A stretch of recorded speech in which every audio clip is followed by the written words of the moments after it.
Subscribe कीजिए हमारे YouTube channel नाते रजा को और बेल आइकन को प्रेस कीजिए, जिससे आपको हर रोज न्यू वीडियो की नोटिफिकेशन। सब्सक्राइब। सरजून जो है वो यजीद का दोस्त है।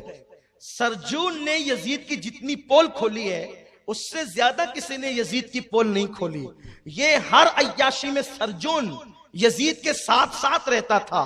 तारीख में अलबिदाया व निहाया वगैरह उठा करके पढ़े और भी दीगर मौरखीन का रिकॉर्ड उठा करके पढ़े।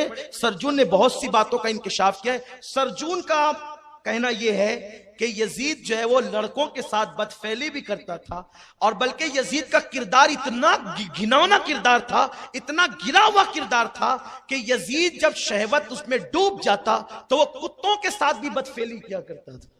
ये यजीद का किरदार है, ये यजीद का कैरेक्टर है। वरना सरजून का वाला आप पढ़ लें उठा करके तारीख के अंदर, इतना बदतरीन आदमी बताओ जो कुत्ते के साथ बदफेली करे, तुम उसके पीछे 2 रकअत नमाज पढ़ोगे जुमा की? अरे जब तुम जैसा नहीं पढ़ सकता, हम जैसा नहीं पढ़ सकता। यारो हमारे यहाँ तो नमाज में इतनी एहतियात है, हमारी अवाम इतनी होशियार है, सुन्नी अवाम, अगर इमाम की उंगलियां भी मुसल्ले पे नहीं लगती तो वो मस्जिद छोड़ देते हैं। बोले हमारे इमाम साहब की उंगलियां नहीं लगती, और चूंकि वो 3 उंगलियां लगाना वाजिब है, तो है दाढ़ी मुंडा, दाढ़ी नहीं है चेहरे, लेकिन कहेगा कि नहीं मैं नहीं पढ़ता। यानी ये हालत है। जिस कौम की गैरत का हाल ये हो, जिस कौम की गैरत की कैफियत ये हो, उस कौम के आका हुसैन वो जो कुत्ते से बदफेली करता हो और मौला हुसैन को मालूम है उसके हाथ में हाथ दे दे, उससे बयात कर ले, कैसे हो सकता है?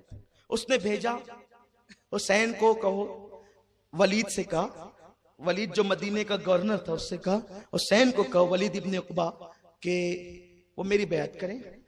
अब्दुल्ला इब्ने जुबैर से भी कहना, अब्दुल्ला इब्ने उमर से भी कहना, अब्दुर्रहमान इब्ने अबू बकर से भी कहना। ये 4 नाम उसने खास लिए और उसके बाद कहा कि ये सबसे बैत लेना, बैत करे तो ठीक है। अब देखो उसका कहना, अगर ये बैत न करें इन्हें कत्ल कर देना, चारों को।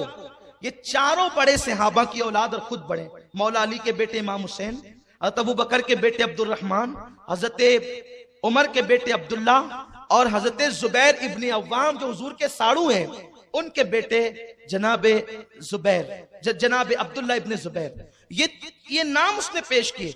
ये बयात करें तो ठीक, वरना इन्हें कत्ल कर देना। अब ये चीज जब वलीद के पास आई, वलीद ने खत पढ़ा, घबरा गया।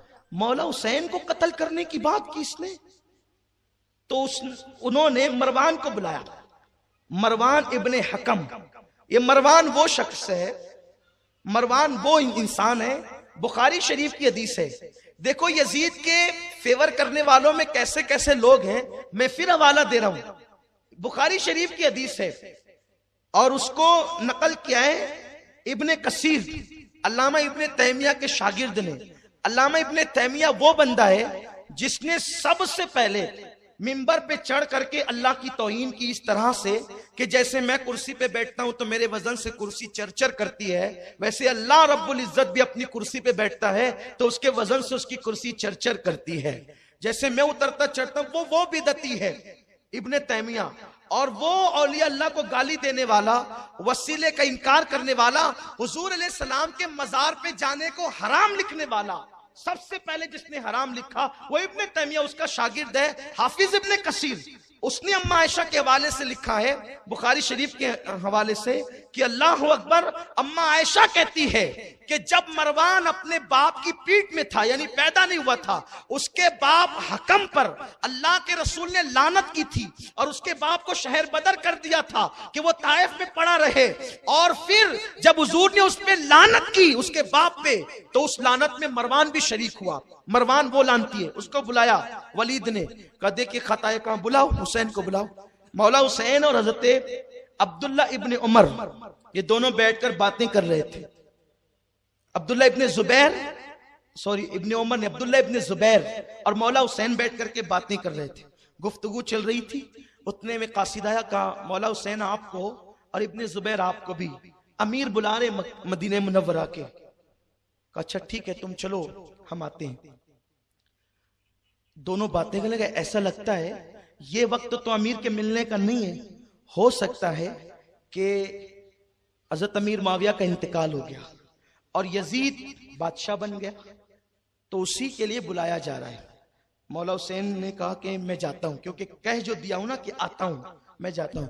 इब्ने जुबैर ने कहा तुम जाओ, मैं तो यहां से सीधे अब मक्का ही जाऊंगा, मैं मदीने में रुकने वाला नहीं। वो फौरन वहां से मक्कतुल मुकर्रमा की तरफ रवाना हो गया, उस तरफ जल्दी के जल्दी। ये उधर घर गए और 30 जवानों को साथ लिया। कहा कि देखो अगर मेरी आवाज ऊंची हो ना तो तुम लोग अंदर आ जाना, और जब तक मैं ना कहूं लड़ाई शुरू नहीं करना, क्योंकि हालात ठीक नहीं है।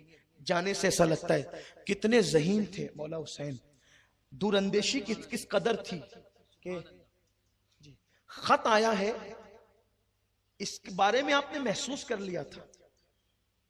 मौला हुसैन गए अंदर। वलीद ने कहा कि हज़रत अमीर माविया का इंतकाल हो गया, आपने इन्ना लिल्लाह पढ़ी और मगफिरत की दुआ की और ताज़ियत फरमाई। इससे भी हज़रत अमीर माविया की बुलंदी जाहिर होती है। जिसकी दुआएं मगफिरत मौला हुसैन करते हों, उनकी दुआ तो कभी रद्द हो नहीं सकती। तो इसका मतलब यह है कि अगर वो काफिर होते माज़अल्लाह, या मुनाफिक होते, या वो माज़अल्लाह इस्लाम से हट गए होते, तो मौला हुसैन उनकी कभी भी मगफिरत की दुआ नहीं करते। हर किताब में लिखा है कि उन्होंने मगफिरत की दुआ की। कहा कि आप यजीद की बैत कर लें। आपने फरमाया इस तरह खुल कर, इस तरह से जो तुम बात कर रहे हो कि यजीद की बैत कर लो, मेरे जैसा आदमी जब बैत करेगा तो खुले मैदान में करेगा।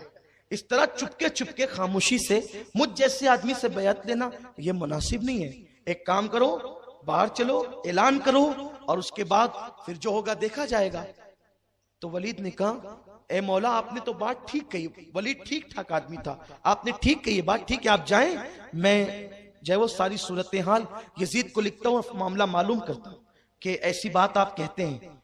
मरवान ने कहा वलीद इसे कत्ल कर, अगर तूने इसे जाने दिया तो दोबारा तू इस पर काबू नहीं पा सकेगा। मौला हुसैन रुक गए। अच्छा इब्ने ज़रक़ा तो मुझे कत्ल करेगा, या ये करेंगे, तुम लोग मुझे कत्ल करोगे?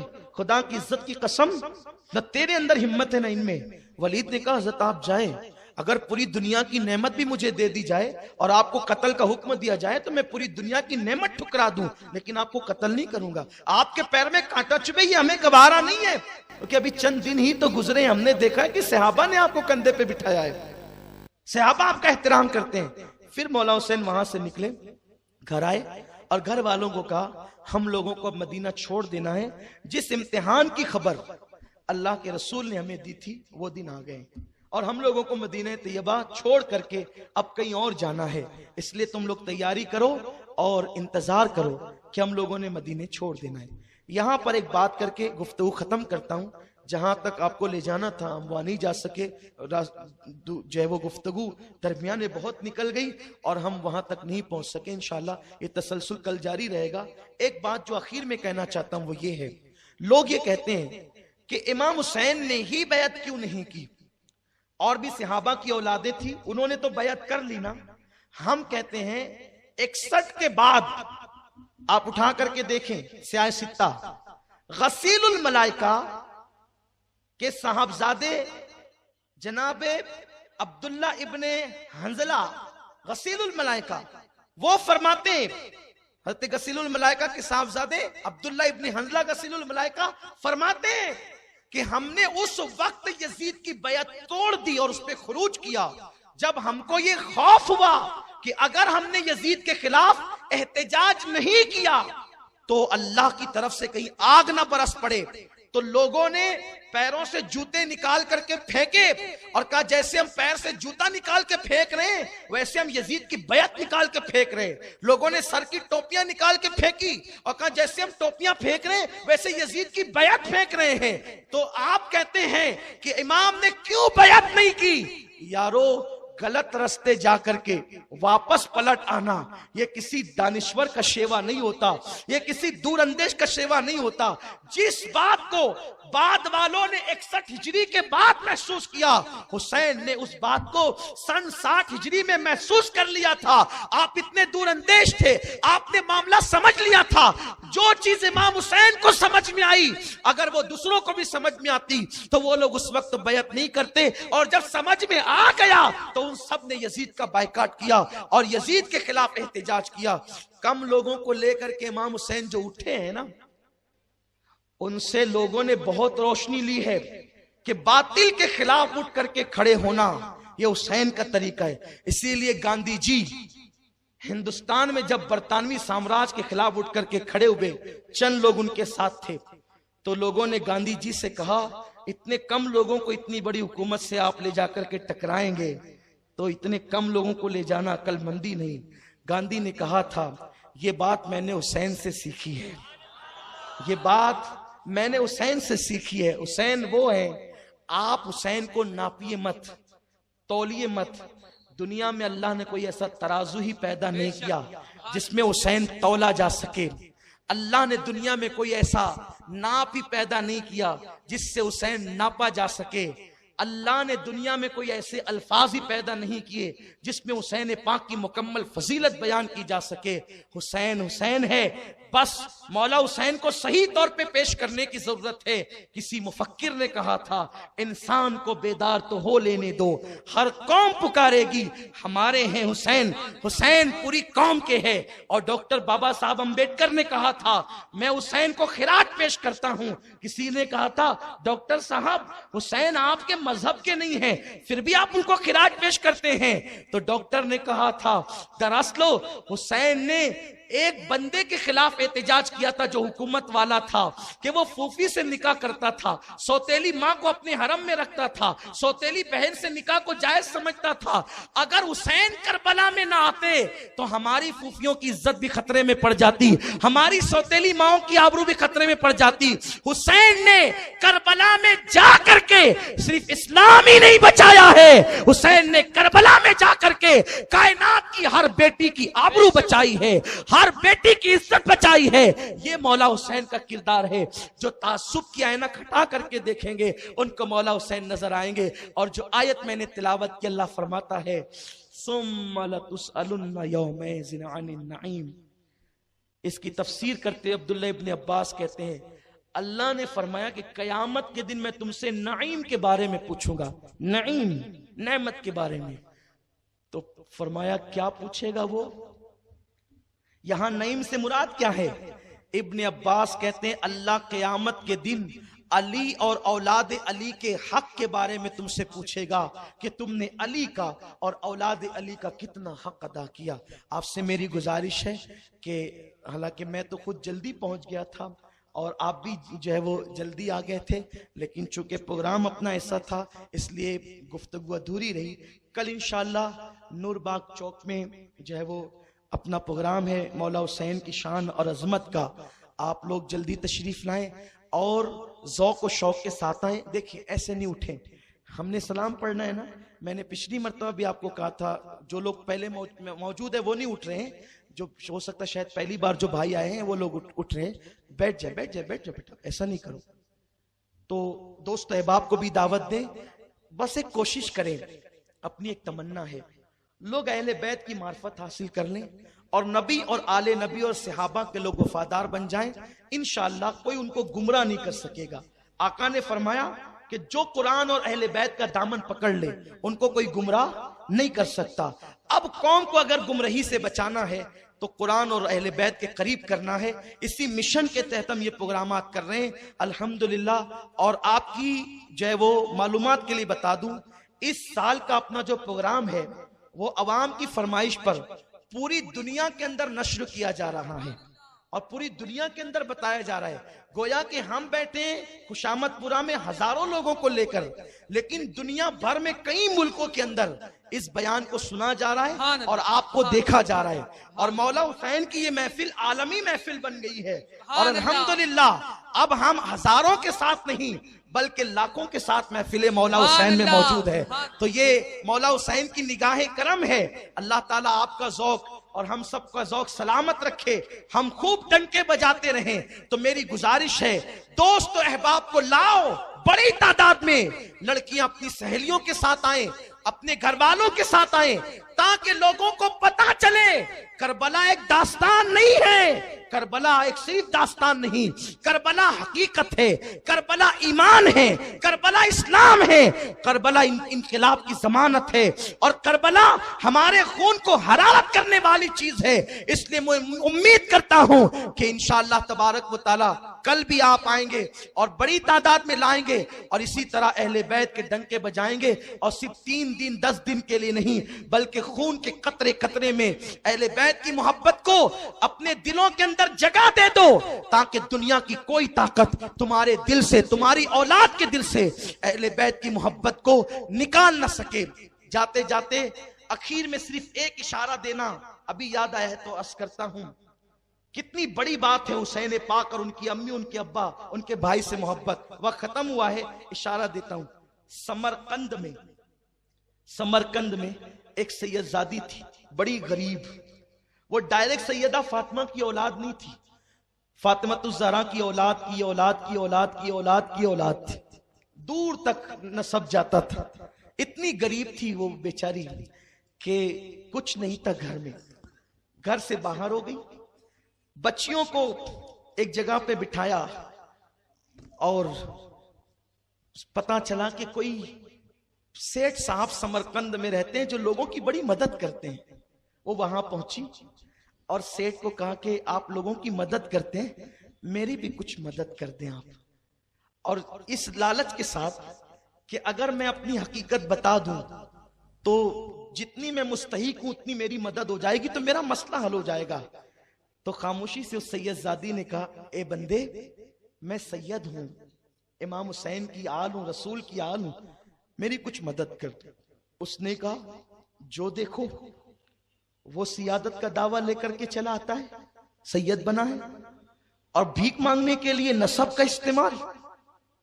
हम सैयद हैं, जाओ, तुम्हारी कोई मदद नहीं की जाएगी, इसलिए कि तुम्हारे पास सैयद होने का सबूत क्या है? अगर तुम हो नबी की हाल से, सबूत क्या है? उसकी आंख में आंसू आ गए। कहा, जिसके घर खाने को नहीं वो क्या सबूत पेश कर सकती है? देना हो तो दो, वरना मैं चली। एक मजूसी के पास गई, वो भी सखी था, लोगों की मदद करता था, आग का पुजारी था। पहुंची, कहने लगी कि मैं मुसलमानों के नबी की औलाद हूं, सैयदजादी हूं मैं, क्या तुम मेरी मदद करोगे? उस मजूसी ने कहा, ए खातून, आग का पुजारी हूं मैं, मुसलमान नहीं हूं, लेकिन इतना जानता हूं कि मोहम्मद बहुत रहमदिल इंसान थे। जब उनके पास कोई आता था तो वो उसकी हाजत पूरी कर देते थे। अगर उनकी औलाद मेरे घर आई है तो मेरे भाग जगे हैं। आइए, ये घर आपका है, अब मैं गुलाम हूं आपका, क्योंकि इतने बड़े बाप की तुम औलाद हो। बीवी से कहा, इनकी बेटियों को लाओ, कहां है पूछो, जा करके लाओ। बेटियां लाई गई। कहा, ये घर आपका है। दुपट्टे दिए, लिबास दिए, खाना दिया, और कहा, हम दोनों गुलाम और कनीज, आप आका की औलाद आका। बड़ी खिदमत की। शाम हुई, समरकंद का सूरज डूबा, रात पर सितारे उफक पर जो है वो चमकने लगे, और फिर सैयदजादी भी सो गई दिल से दुआएं देते हुए, और ये भी सो गए। उधर वो सेठ साहब जो मुसलमानी का दावा करते थे, इस्लाम का दावा था जिनके पास, और ऐसे ही खुश को कलमा पढ़ने वाले थे।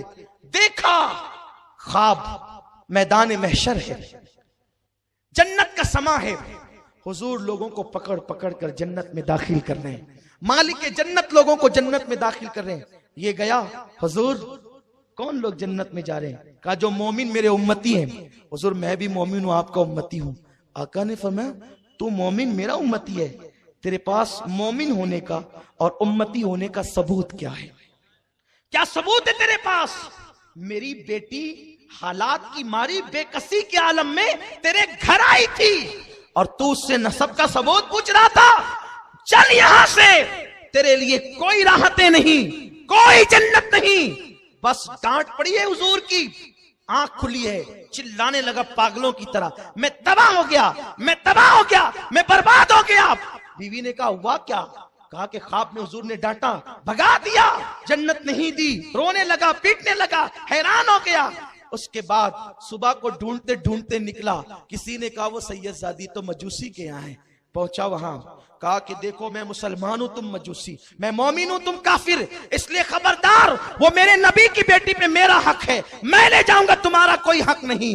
उस शख्स ने मुस्कुरा के कहा, मजूसी था, हूं नहीं, काफिर था, हूं नहीं, सुना, जान ले, आज तू हक जताने आया है, और तू हक क्यों जता रहा है? मुझे मालूम है कि रात में जिस ख्वाब में हुजूर ने तुझे डांट के भगाया है ना, वो मंजर मैंने देखा है। तुझे डांट के भगा रहे थे और मुझसे कह रहे थे, तूने मेरी हाल की खिदमत की तो तेरा जहन्नम में जाना मुझे गवारा नहीं, कलमा पढ़ के मुसलमान हो जा और जन्नत में दाखिल हो जा। तो मेरे नबी ने इस शहजादी के सदके में, इनको खुश करने के सदके में जो है वो मुझे ईमान भी दिया, मेरे घर को कलमा पढ़ा करके जन्नती बना दिया।